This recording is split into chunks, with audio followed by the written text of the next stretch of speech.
Muy buen día. Hoy tengo el gusto de tener aquí al empresario Ricardo Méndez Ruiz, presidente de la Fundación contra el Terrorismo. Ricardo, bienvenido, esta es tu casa. Con gusto, René, gracias por la invitación, es un privilegio. ¿Qué es el terrorismo según tu propia definición? Para hacerlo muy resumido, el terrorismo es el intento de ejercer presión o ejercer el control sobre un núcleo de población, ya sea pequeño o grande, por medio del terror. Ok, terror. Yo diría que media Guatemala vive prácticamente bajo el terror, ¿vamos? Hay extorsiones, hay cualquier cantidad de amenazas. ¿Bajo qué punto de vista la Fundación está realmente tratando de evitar el terrorismo en Guatemala? Principalmente desde dar a conocer la historia real de nuestro país, y me refiero a la historia real, René, porque se conoce únicamente una parte. Por ejemplo, gran parte de la población no sabe que ahí, exactamente ahí, en donde se observan esos taxis blancos y esos árboles, en 1980, Gustavo Meoño Brenner, quien ahora preside el Archivo Histórico de la Policía Nacional, en ese entonces era director de operaciones del EGP, mandó a plantar 2 bombas que mataron varias decenas de personas, todas inocentes. Ni uno solo era miembro de las fuerzas de seguridad, entre ellos habían niños. En árboles que existían en ese entonces en esta parte y cerca de la Biblioteca Nacional que tenemos nosotros hacia el occidente allá, se encontraron partes humanas varios días después. Eso es lo que nosotros queremos dar a conocer y queremos que la gente sepa que puede volver a suceder en Guatemala.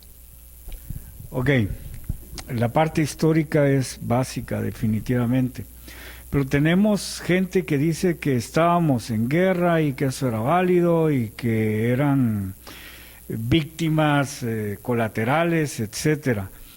No que yo comparta con eso, vamos, pero ¿qué podemos hacer realmente si empezamos a poner un pie en el presente y vemos hacia adelante? ¿Vos crees que es posible hacerlo en Guatemala?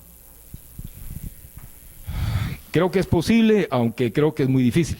Ahora, quien diga que era válido poner una bomba en el centro de la ciudad en una hora pico que asesinó a 20 personas, creo yo que definitivamente está loco. Como quien diga también, como quien también afirme que el hecho de que el ejército haya ejecutado una masacre en algún lugar del interior del país es válido, está mal, eso no es válido, pero son daños colaterales de la guerra. Ahora, para eso firmamos la paz, para eso hay una ley de reconciliación que contiene una amnistía. Desafortunadamente, la ley se está violando, y la está violando la fiscal general Claudia Paz y Paz, al no respetar esa firma de la paz que contiene una amnistía para gente que cometió esos excesos y el ejército que cometió los otros excesos, que también los cometió la guerrilla en el interior del país, especialmente en el área de Xil. Hubo masacres de aldeas que cometió la guerrilla también, pero debemos dejar eso atrás, debemos ver hacia adelante. Ahora, hay gente que está dispuesta a no hacerlo aparentemente, entonces nosotros somos el contrapeso de ese criterio. Si esa gente va a ver para atrás, nosotros también vemos para atrás. ¿Realmente se ha cumplido algo en esos acuerdos de paz? Vemos que incluso, por ejemplo, los cocodes que partieron a raíz de los acuerdos de paz, de los cuales fue testigo nuestro alcalde Álvaro Arzú, no se están cumpliendo ni respetando en la ciudad. Y esto genera conflicto a nivel general, pues, es decir, que no se respete la descentralización, que no se respete el poder ciudadano. Y por otro lado vemos también situaciones como la CICIG, ¿verdad?, que viene y quita y pone gente a su antojo dentro del sistema de justicia.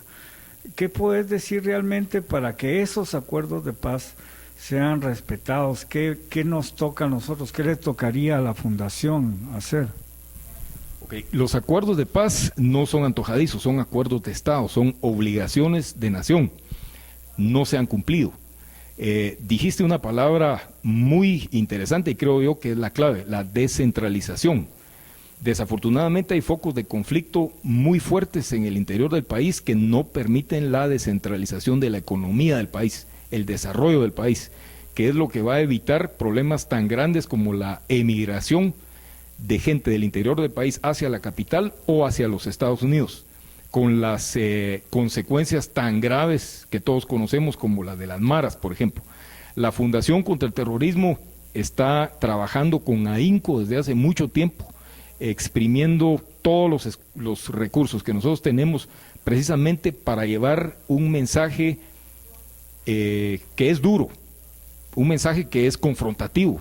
Nosotros somos confrontativos, nosotros somos contestatarios, pero es un mensaje a la larga de reconciliación. O sea, necesitamos paz, necesitamos que haya paz. Quien no quiera la paz, bueno, entonces tendrá en un futuro que atenerse a las consecuencias de un país sumido en un subdesarrollo mayor que el que nos atenaza actualmente.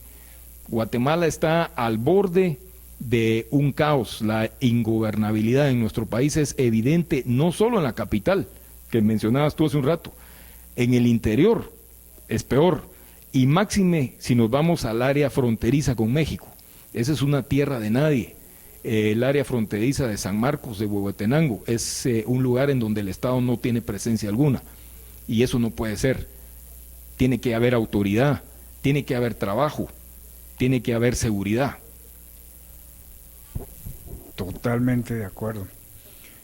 Y dentro de ese esquema, hoy se nos presenta también en las noticias del día la posibilidad de que haya una reforma fiscal para buscar generar empleo.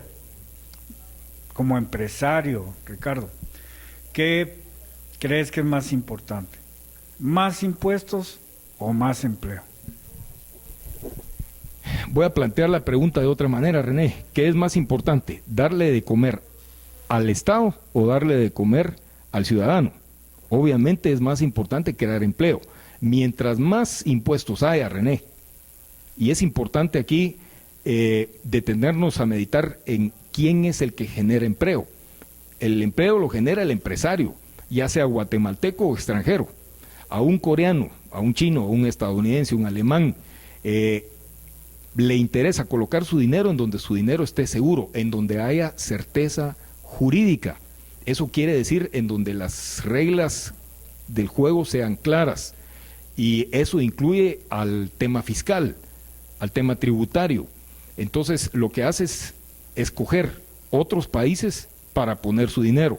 Nicaragua, El Salvador, Honduras. En lugar de ponerlo en Guatemala, en donde de un año para otro las reglas fiscales cambian. Y no sabes, al armar tu estructura de costos, cuáles van a ser exactamente tus costos, cuáles van a ser tus utilidades, cuáles van a ser los impuestos que vas a tener que pagar dentro de 2, 3 o 5 años. Esa certeza jurídica no existe en nuestro país, entonces la inversión extranjera no viene hacia acá. Hace poco recuerdo yo que el presidente de la República dio una cifra, no recuerdo cuál, pero sí recuerdo que fue una cifra fantasiosa en cuanto a la cantidad de empleos que se crearon, según él, el año pasado. Una cosa absolutamente falsa. La tasa de desempleo en nuestro país va creciendo, no va disminuyendo.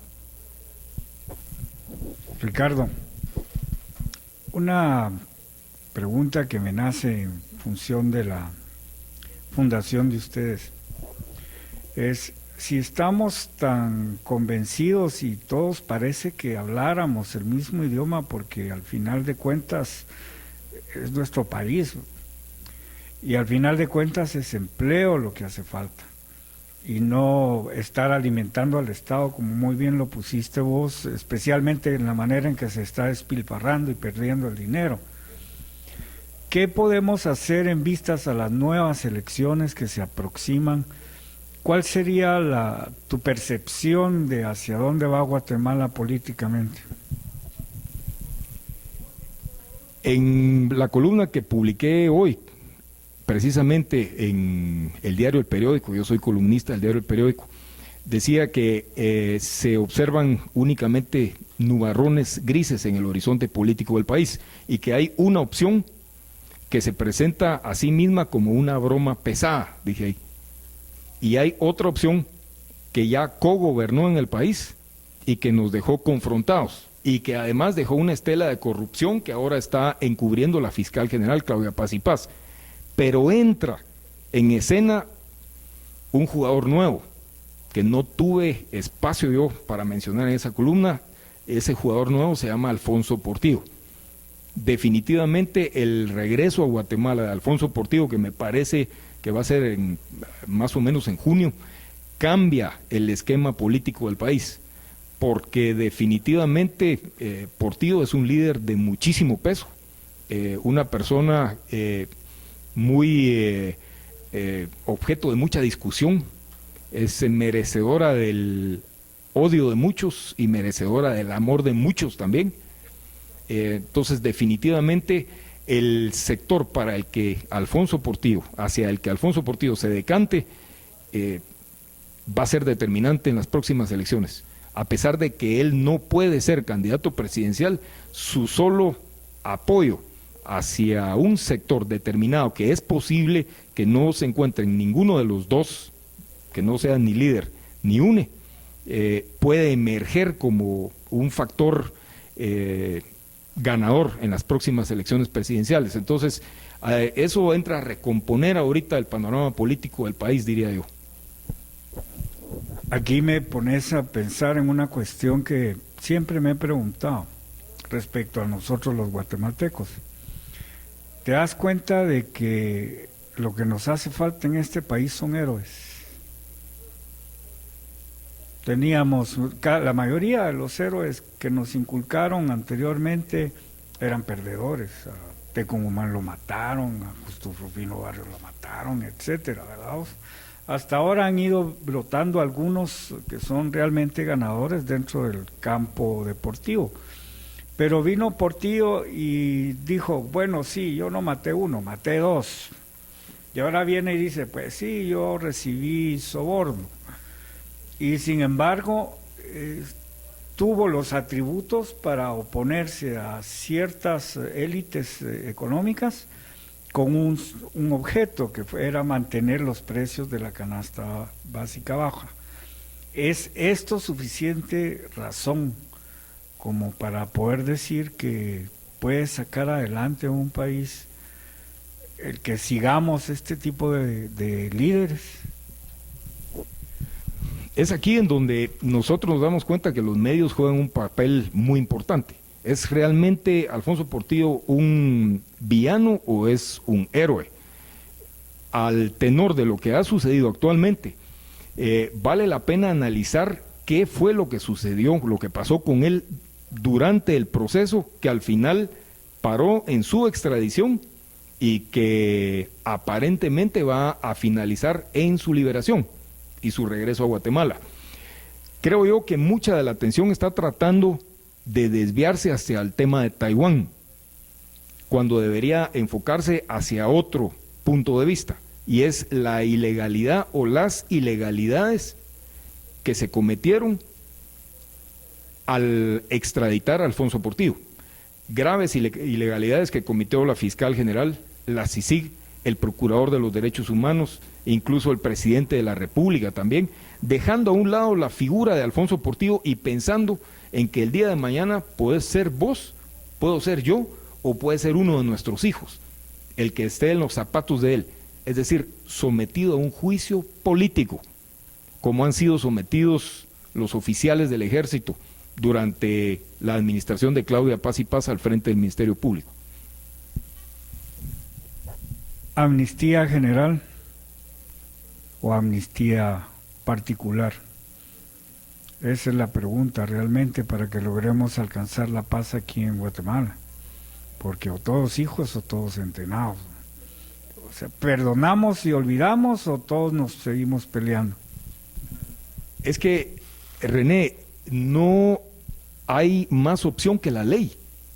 O sea, yo no puedo dar una alternativa como tampoco la puedes dar vos. La alternativa la da la ley de reconciliación, que dice que hay una amnistía general.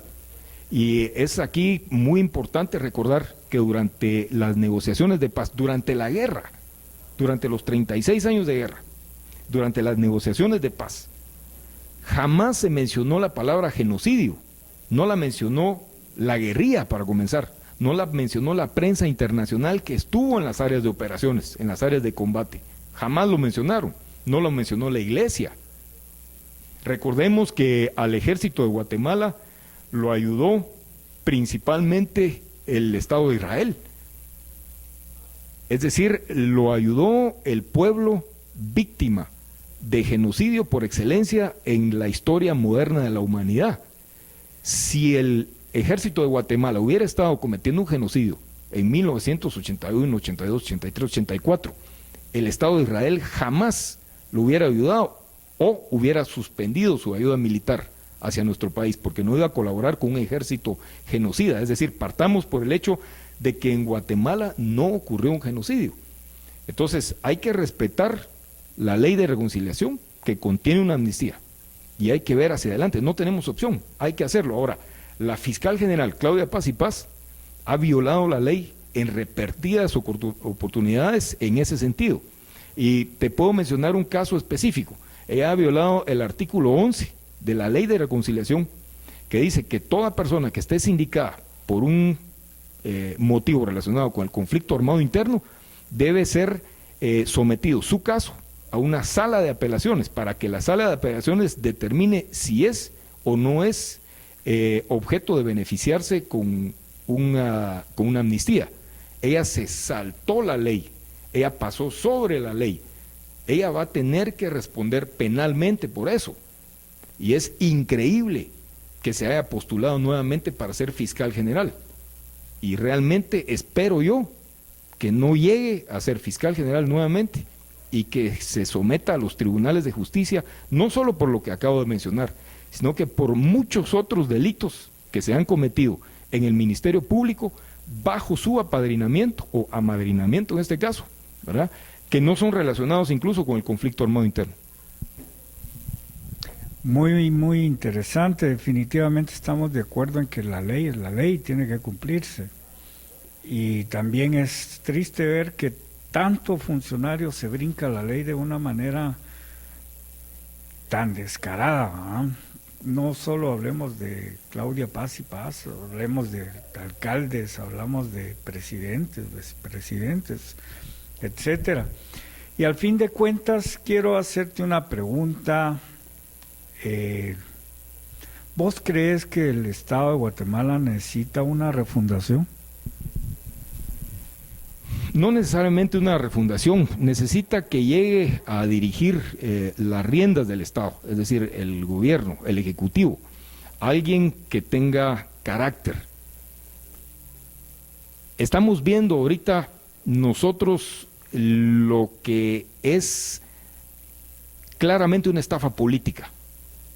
El presidente de la República, Otto Pérez Molina, se promovió durante la campaña presidencial como un candidato de centro derecha, con carácter y con mano dura. Lo que nos entregó ahora a nosotros es un gobierno, como escribí hoy en mi columna, plagado de marxistas, sin carácter.